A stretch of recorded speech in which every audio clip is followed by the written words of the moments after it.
अगर घर में कोई विवाह योग्य जातक या जातिका है और उसका विवाह नहीं हो पा रहा है, इस स्तोत्र का पाठ उस जातक जातिका के लिए अच्छे वर और वधु के मिलने के योग बना देती है। अगर व्यापार में हर समय घाटे का सामना करना पड़ रहा है, व्यापार में उन्नति नहीं हो पा रही है, तब भी इस स्तोत्र पाठ का चमत्कार आपको व्यापार में दिन दोगुनी रात चौगुनी वृद्धि लेकर आता है और व्यक्ति का व्यापार सुचारू रूप से चलने लगता है। इस पाठ को जो भी व्यक्ति करता है उसे किसी भी प्रकार का दुख छू भी नहीं पाता। जो भी व्यक्ति शिव महिम्न स्तोत्र का पाठ करता है उसके सर पर सदैव भगवान शिव शंकर का हाथ रहता है।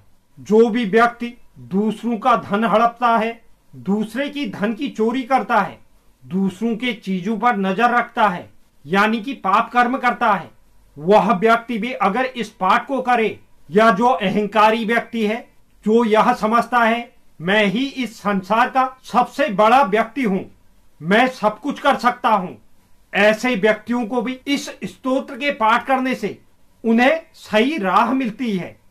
उन्हें अपने मन ही मन में यह लगने लगता है जो भी मैं कर रहा हूं वह गलत कर रहा हूं।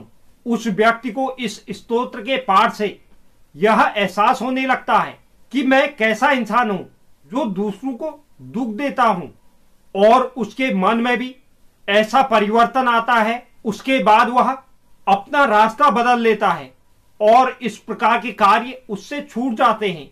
यह महिमा शिव महिम्न स्तोत्र की है। इससे व्यक्ति सही राह पर आ जाता है। इसके बाद उस व्यक्ति के मन में एक अद्भुत शांति होती है। इस स्तोत्र का पाठ करने के बाद आपके अंदर जितने भी चक्र हैं उनमें जो नेगेटिव ऊर्जा है वह सब दूर हो जाती है। व्यक्ति का आलस्य भाग जाता है। महिम्न स्तोत्र का पाठ करने से व्यक्ति अंदर से विकसित होता है।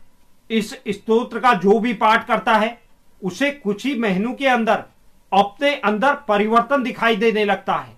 अगर आप इस स्तोत्र को जागृत करना चाहते हैं तो इसे महाशिवरात्रि की रात्रि में आप जितना पाठ कर सकते हैं उतने पाठ कीजिए, जैसे कि 11, 21, 41, 51 या 108।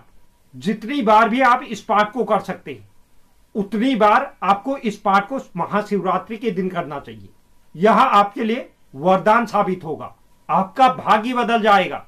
इसके अलावा भी सोमवार के दिन से इस पाठ की शुरुआत कर प्रतिदिन इस पाठ को कर सकते हैं। यदि कोई भी व्यक्ति किसी के ऊपर गलत क्रिया करता है, यानी कि अपने ज्ञान से दूसरे को दर्द पहुंचाता है और अंदर ही अंदर उसे महसूस हो रहा है कि उसने कुछ गलत किया है, तो उसे भी इस महिम्न स्तोत्र का पाठ जरूर करना चाहिए।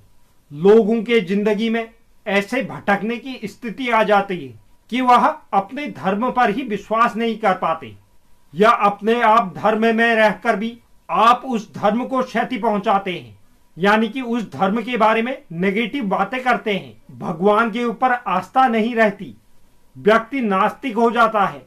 अगर वह इंसान एक बार भी इस स्तोत्र का पाठ करेगा तो उस इंसान को आध्यात्म के प्रति रुचि जाग पड़ेगी।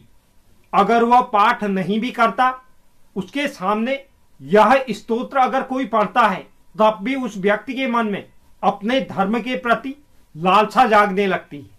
इस स्तोत्र को हर व्यक्ति को अपनी दिनचर्या में शामिल करना चाहिए।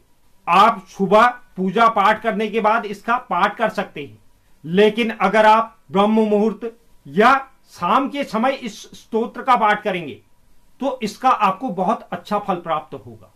इससे बड़ा कोई स्तोत्र नहीं है।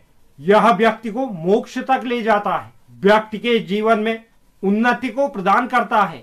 इस स्तोत्र में एक पावरफुल शक्ति है।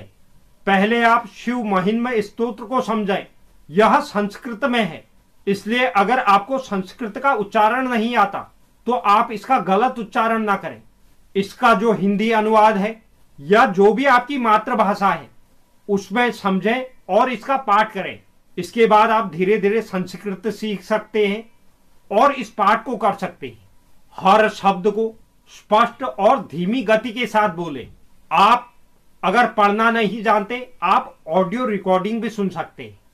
इससे आपको इस स्तोत्र को पढ़ने में मदद मिलेगी। तो यह शिव महिम्न स्तोत्र के संबंध में महत्वपूर्ण जानकारी थी। उम्मीद करता हूं यह जानकारी आपको पसंद आई होगी। जो भी दर्शक चैनल पर नए हैं, चैनल को आप जरूर सब्सक्राइब कीजिए, साथ ही साथ बेल नोटिफिकेशन भी ऑन कर लीजिए, जिससे चैनल पर अपलोड होने वाली हर एक वीडियो का नोटिफिकेशन आपके पास सबसे पहले पहुंचे। और आप वीडियो को लाइक और शेयर भी जरूर करें। धन्यवाद।